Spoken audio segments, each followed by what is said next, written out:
So it is so beautiful as I am surrounded by a room full of swans. It is just so pretty in here. I love it. And I think that's my favorite.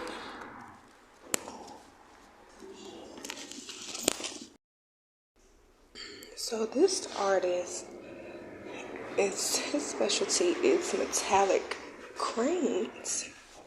He paints metallic cranes. It's an indigenous crane that's indigenous to the North America, if I'm not mistaken. But this one is so beautiful. This is so beautiful. It's so big. Look at that. That's nice. That's nice. The artist is Thomas Swanson. And I thought, because of the name, I kept saying swans, but it's actually cranes. So he sees them a lot over his property. So he draws them. Beautiful. More cranes. It's made with metallic leafing. Different types of metallic leafings. It's beautiful. I used to get that on my nails, the little metallics. So yeah, it's pretty. I think this is like, I think that's a wonderful centerpiece. I love that one. So that was the Swanson Museum. So I'm finna get ready to go to the Contemporary Art Center, right by Camp. It's off of St. Joseph and Camp. So I'm gonna go check them out. So I'm here and they have a beautiful, you can't see it out here, but I'm gonna go in there. Hopefully I can see it. But it's like a beautiful, beautiful piece. Oh my God. I can't wait. Entrance this way. I love it. It gives me art vibes. I love it too. It's beautiful. All right. What am I doing? What's going on? Okay, sorry. All right, so immediately it's giving me definitely contemporary vibes. It's so cool. I love the atmosphere. I do. I really do. So I'm so happy. I can't wait to go check everything out.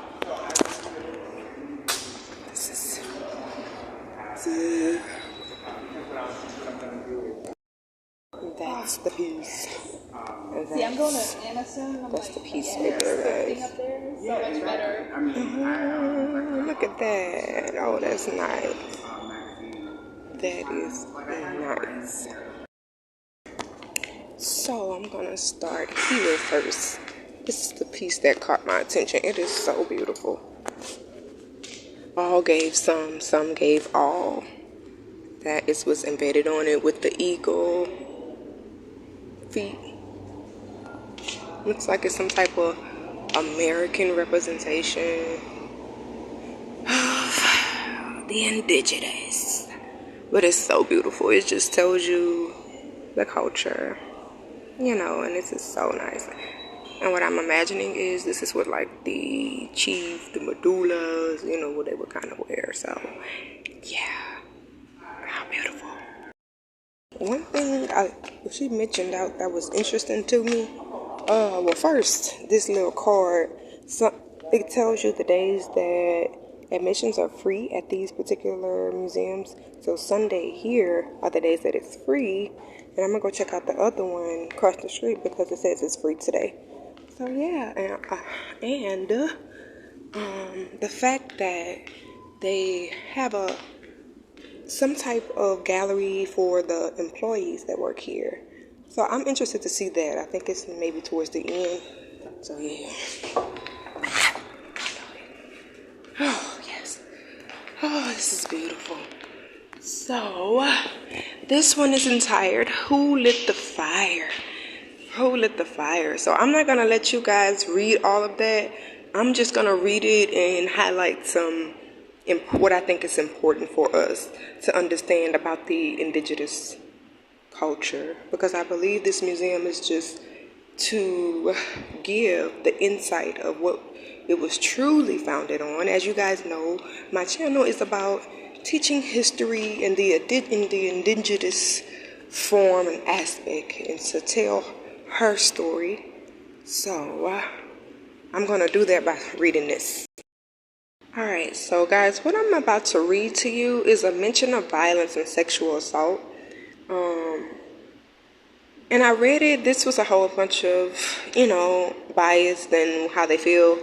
But this right here it spoke to me. It's questions. Because, in life we should question things. So I'm going to try to read this real briefly. And I want to let this sit. It says, who lit that fire? Who burned that orchard? Who shot that brother? Who laughed their whole lives long? Who killed the Spaniard? Who broke his hand? Who broke his arm? Who broke his ancient neck? Where are we, guys? Who shackled those men? Who made those men disappear? Who shot those boys? Who shot those girls? Who smashed that house? Who smashed that house? Who smashed that house? Who killed that youth? Who clubbed that grandmother? Who knifed that aunt? Who broke that old man's nose? Who broke that young girl's heart? Who killed that lover? Who shot his fiance? Who burned his costumes? Who broke the swords? Who burned the library? Who burned the Stephen fields? Who slaughtered the animals? Who burned the beehives? Who poisoned the patties? Who killed the children? Who whipped the parents? Who raped that lazy-eyed woman? Who raped that gray-haired, lazy-eyed woman as she screamed about that snake vengeance? Who raped that woman again? Who raped that woman again? Who raped that woman again? Who raped that dead woman? Who raped that dead woman? Salman Rushdie Shalimar the Clown. Beautiful, beautiful piece. Beautiful piece. Okay, guys, so this exhibit right here is about some indigenous women from here in New Orleans, and it reads about their stories and how they had to fight for what was theirs. It said how they defended, tried to protect what they had. They wanted to give it to their children and stuff like this. So I'm going to read about Miss Sharon Levine, founders of Still I Rise, St. James. My siblings and I spent hours playing outside exploring the fields. I wanted that for my daughters. Instead, we had to worry about what's being pumped into the rivers, the soil, the air. And when I was in college, my whole family got really bad skin rashes. So what's common in it, like they were polluting and these people were getting affected, so they kind of pushed them out from where they were from. So this is Miss Liz Gordon. Her story really touched me. She was saying Exxon blows all the time, especially on the weekends. Weekends.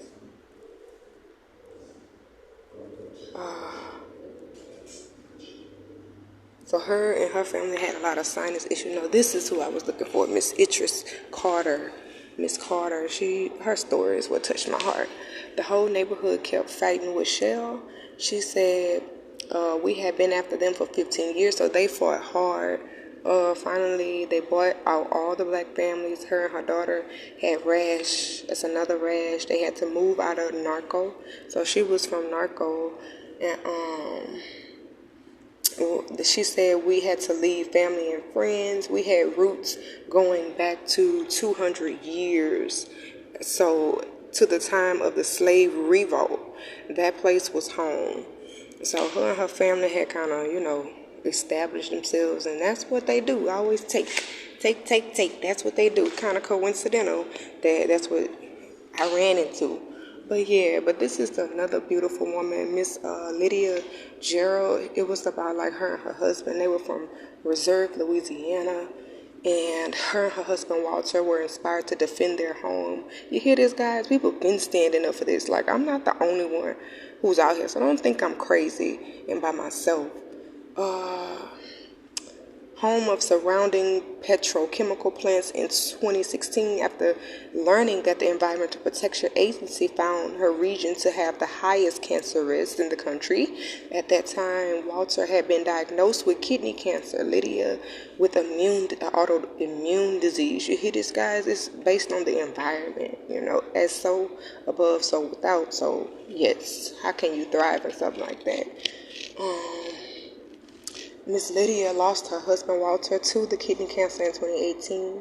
She continues to work in his memory. So Miss Lydia Gerald, guys, so strong and powerful. I love the outfit too, Miss Lydia. So I want to take you guys back for a moment. This is a moment that's probably never highlighted in our community and society, but it was where indigenous people had a way, like they had it going on. Baby, this is us, it started from, you know what I'm saying? And, you know, the same thing, history never repeats, always has a way of repeating itself, you know, as they take things. So this is what they kind of took away, the culture.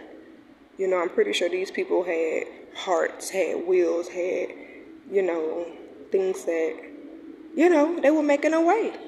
They made the way, paved it in a form.